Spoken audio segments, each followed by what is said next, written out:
Welcome to this retrospective slash review for the video game Sin and Punishment Star Successor. And I just want to go ahead and say a couple of reasons why this review is a little bit late compared to when I completed the actual playthrough. Well, first of all, the job's been a little bit busy as of late, but that's beside the point. Moreover, the main reason why it's a little late is because I wanted to get a little more thorough of a playthrough of the game. So I played through it again on normal mode using Kachi, as you can see here in the background, as my character. And not only did I want to play through the game again on a different difficulty level and a different character, but I also wanted to try different controllers out. So I was able to play the game with a classic controller hooked up to my Wii remote. I also used the Wii U gamepad, which is something that you can do for this game if you're playing it on a Wii U. Basically, the Wii U controller is a classic controller. It's the exact same layout, basically. I wasn't able to get my GameCube controller to work for some reason. I don't know why. I have a little adapter that has a switch that goes from Wii U to PC. And when I had it on Wii U, I figured that would work, but for some reason it wasn't being picked up. I don't know if it would have worked had I launched the game and seen if it worked or not, but I don't know. I didn't really put that much effort into trying out using my GameCube controller. So basically I played it with pretty much every type of controller that you could play the game with, except for the GameCube controller and the Wii Zapper, because I don't have a Wii Zapper. Other than that, I think I got a pretty broad spectrum of how to play the game and the differences.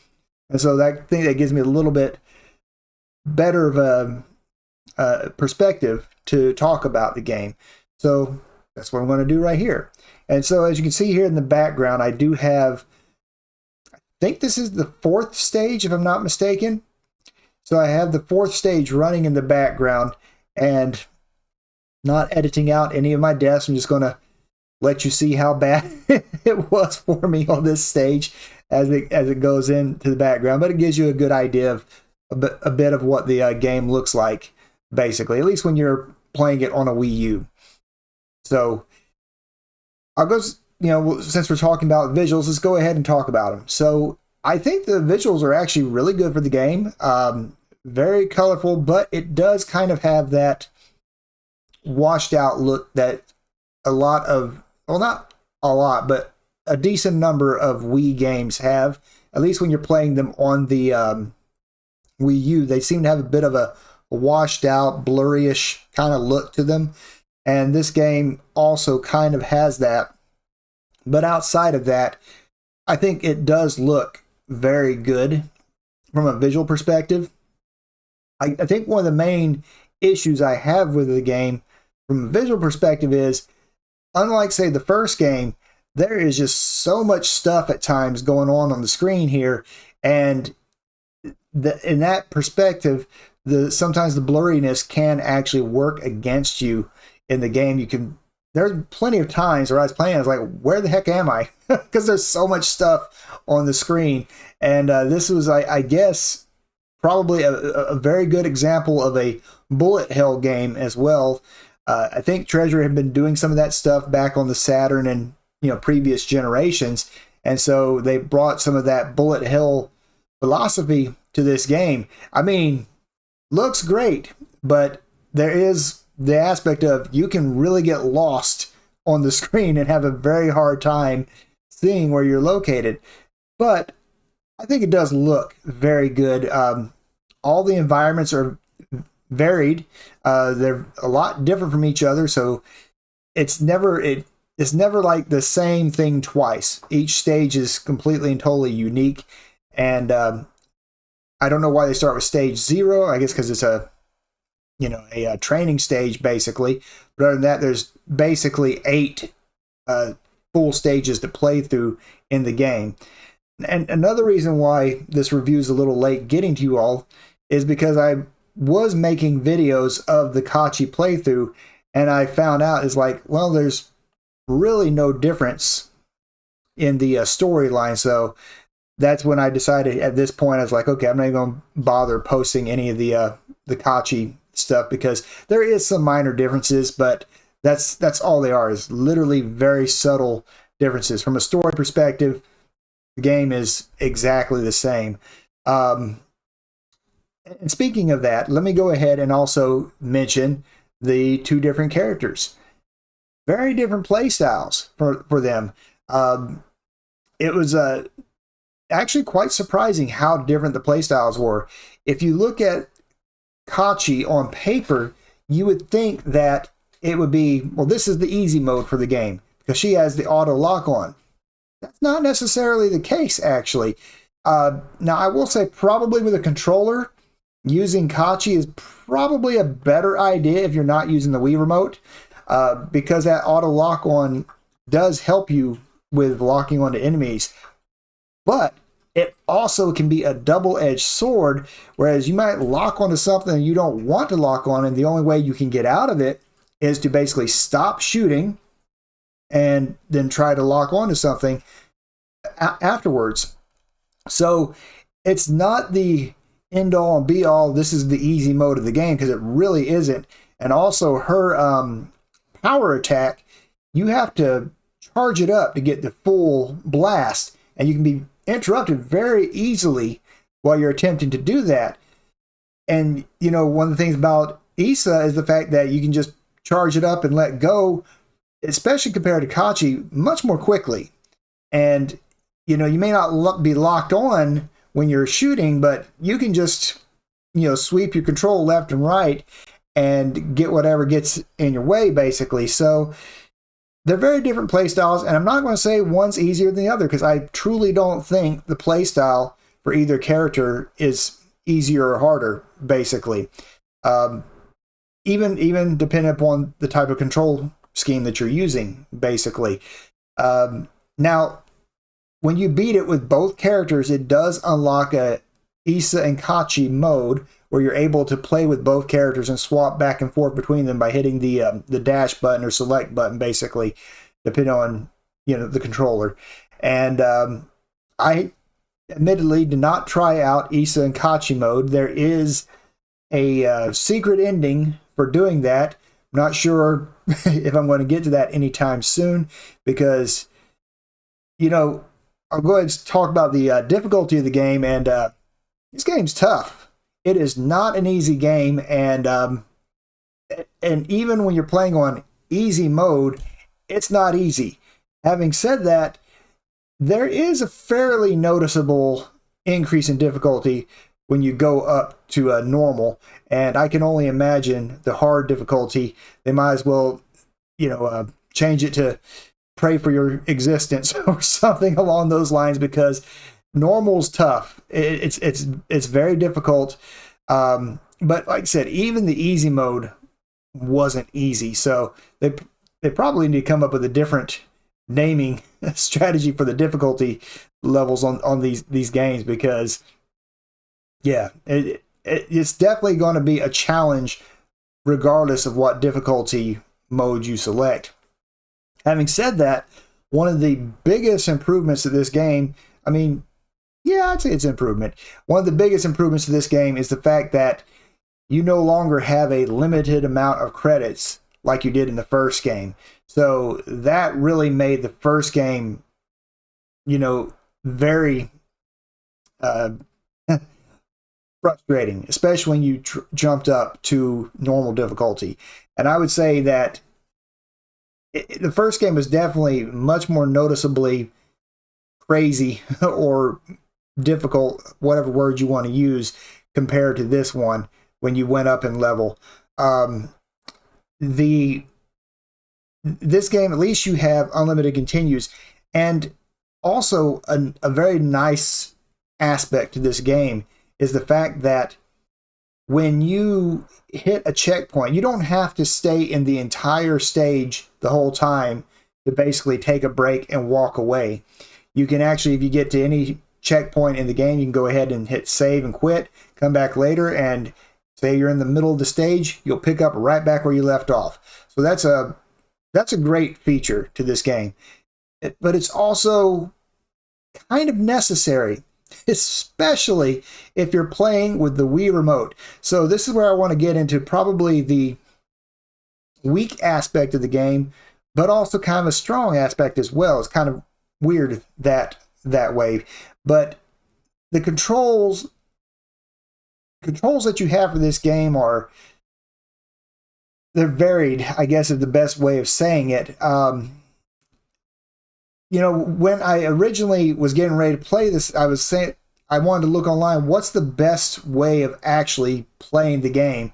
And a lot of people said the Wii Remote is the best way of playing the game.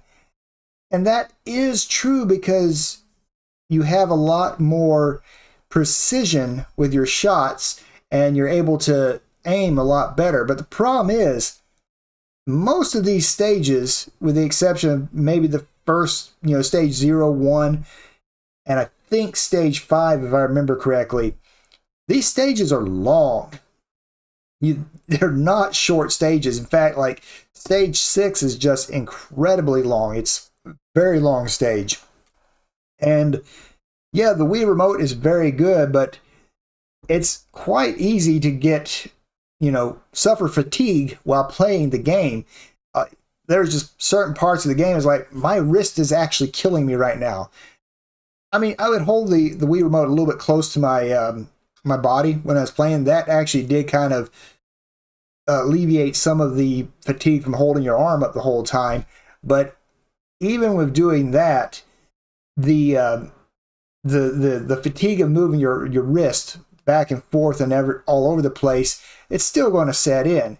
So you get a lot more precision with the Wii Remote, but you trade it for some pretty hefty fatigue that you have to deal with as a gamer. So it's a bit of a double-edged sword there. I mean, it is the better control scheme, but one thing you can say about using an actual controller is you don't really suffer the fatigue that you would from using the Wii Remote.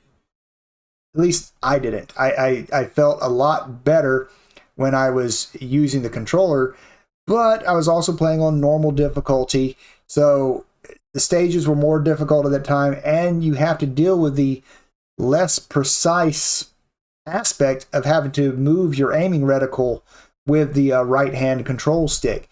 So it did make things a lot more difficult, and there's a lot more crap on the screen trying to kill me as well. So it was definitely something.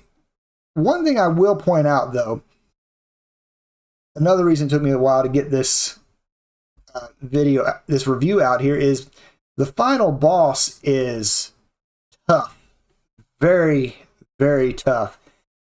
And the funny thing is, I was using basically the default control scheme for all the controller choices, and that really did work for the most part all throughout the game until you get to the final boss. And well, actually, hindsight being 2020, maybe against what's her name, the girl with the black hair, I keep forgetting her name.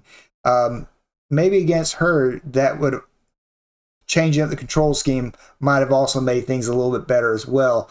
But definitely with the last boss, it is funny. I spent a embarrassingly long amount of time trying to beat that final boss again on normal difficulty. I don't even want to admit, because I'm pretty sure it was well over an hour, but I spent a very long time trying to beat that final boss. And then I came up, I don't know why it took me so long to come up with a solution, but basically instead of tapping the shoot button to do a melee attack, I set it to its own button. So it had its own button was the melee attack, and with that final boss, that's all you need to use is melee. You don't even need to shoot anything. In fact, one of the reasons why that fight was so difficult for me was the fact that I was sitting here trying to do melee attacks, and if you don't let go of the fire button fast enough, it'll start shooting, and then of course you get hit, and any hit you take is going to really screw everything up, for lack of a better word. And you have to be pretty precise when attacking the final boss. But the funny thing is, when I swapped over to a button for the attack, I beat him on my first try. Now, the reason I beat him on the first try is because I had already kind of figured out the pattern of the whole thing many times over from failing consistently at him. And I got pretty close to beating him a couple of times without changing the controller scheme. But I think, after playing through this game twice, I think maybe the default control scheme may not necessarily be the best. I think having a melee attack tied to a separate button might be a better idea if you can pull it off. I'm trying to think on the Wii remote how you'd be able to pull that off. It might be hard to pull off with a Wii remote nunchuck combination, to be honest with you. But if you're using a controller, absolutely set melee to a different button, like A. And I think that would make the game play a lot better to the strengths of a controller, to say the least.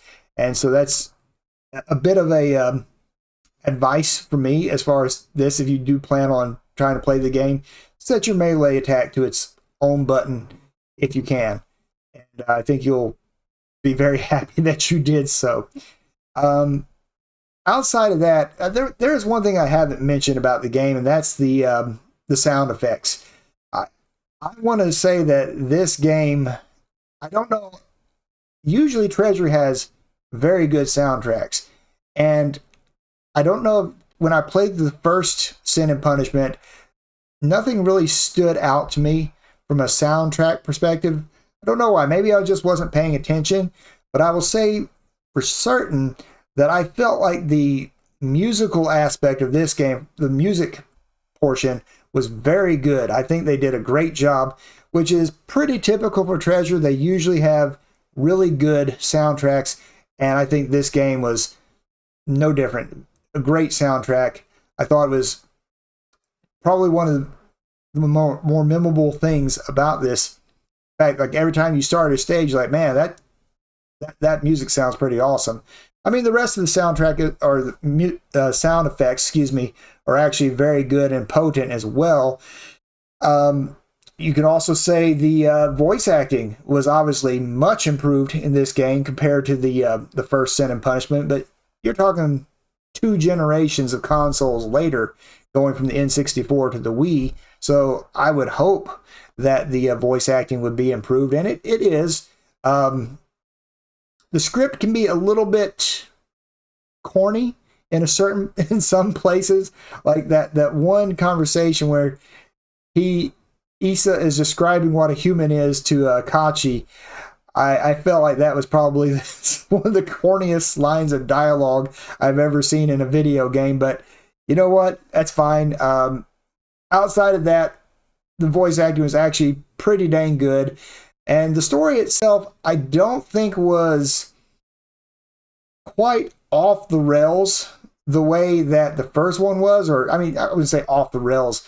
It was more very odd. It was just a very interesting story on the first game, but at the same time, it's got that weird late 90s anime aspect to it, and of course, it does show its face at the very end when you become the I don't know, what would you call it, a kaiju, whatever you want to call it. Basically, it does rear its head of the little bit more out there aspects of the story. It does come around eventually, but I don't know, overall I think the story it's pretty good. I think a little more consistent, and the consistent voice acting does help with it as well.